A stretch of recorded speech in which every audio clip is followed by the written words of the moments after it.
Hi guys, it's Wolfy-Chan, and I'm back with another manga review. And this manga is a bit newer. I know I got it last year, but when I get new manga, I tend to buy the first two books, so that it can't just be like, oh, I read the first one. I don't know about it. So I usually get the second one so that I know if it's good or bad or not. And this series isn't actually too bad, especially on my two manga review. So if you guys ever want me to read any of the manga that you recommend or anything like that, I will more than likely buy two of them so that I can get kind of more of a story. Like Bleach and Naruto kind of have more of them after the first one. So, but this one is He's My Only Vampire. Now this one, like I said, I think it came out last year, so I believe it's still going. But this is about our main character, Kana, and she's in high school, I believe. Oh no, she's in I believe it's not Catholic school, but a church school kind of thing. And she sees one of her very old friends, Aki. Don't know why they picked that one, but it's wonderful. I think of somebody else when I think about it. Even comment below if you know who I'm thinking of.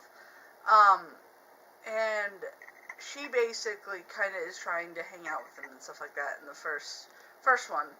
And then all of a sudden she gets attacked by a vampire and is almost dead when her friend Aki comes over and basically kind of turns her into a vampire, kind of. I can't remember what it's called. It's like a servant, but not one. Goodness, there's a couple anime or manga, both, that actually have vampire servants that aren't vampires, but they live as long as them.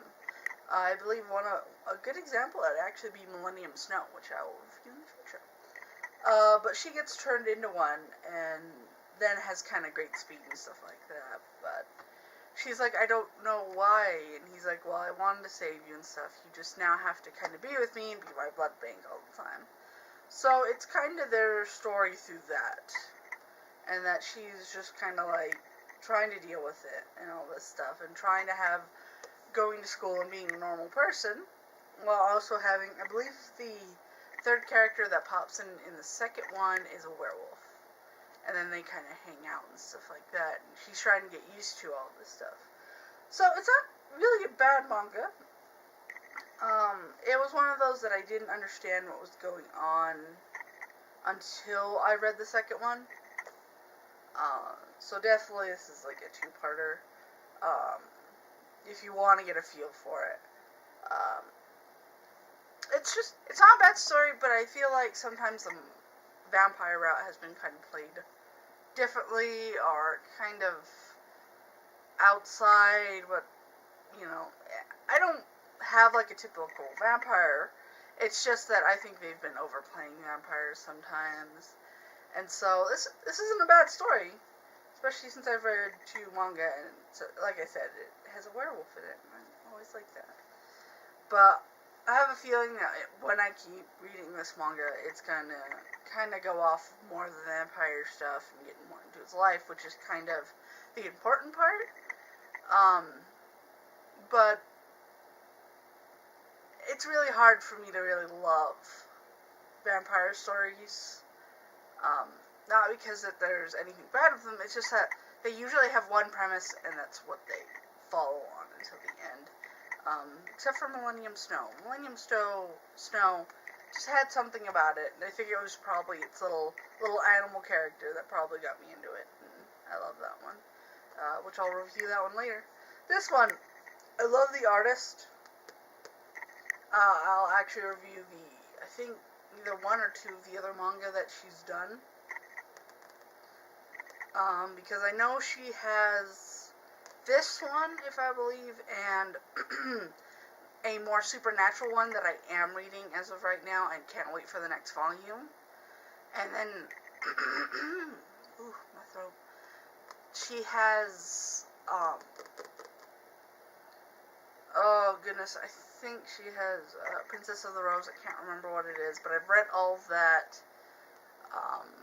and I believe she's only got the 3 manga as of right now, because she has the Princess one, which is very different. I'll review it. She has the supernatural one, which I believe is coinciding with this one that is very different. And I believe that's what she was going with. This one was just a different route than what she has been doing.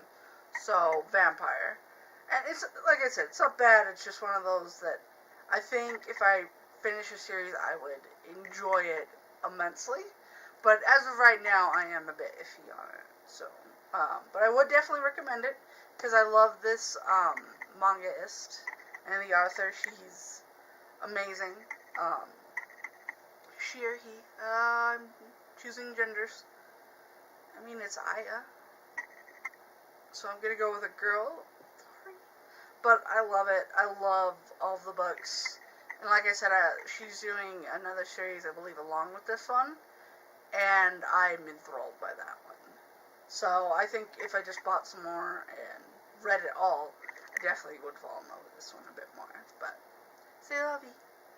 And anybody who wants to know what that is, that's life. So, definitely recommend this. It can actually be for anybody, really, because it's not really violent, and I don't think, does it have an age rating on it? Yeah, it does. So it is more past 18. Sorry, guys. But it's not bad. I'd recommend it for anybody who'd like to get into it. Like I said, she's got some other ones that are definitely great, so if you would definitely like this author, buy those, because I love her. So, I hope you guys have been having a wonderful day.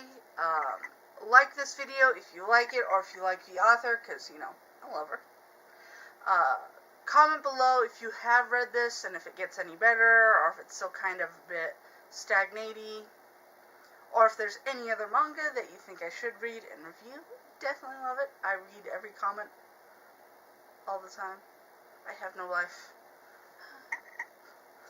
And subscribe, because I do make daily videos of either anime or manga, because, you know, I have a lot of both. I have a collection. And maybe a problem. It's not a problem. So, once again, I do hope you guys have been having a wonderful day. It has snowed somewhere.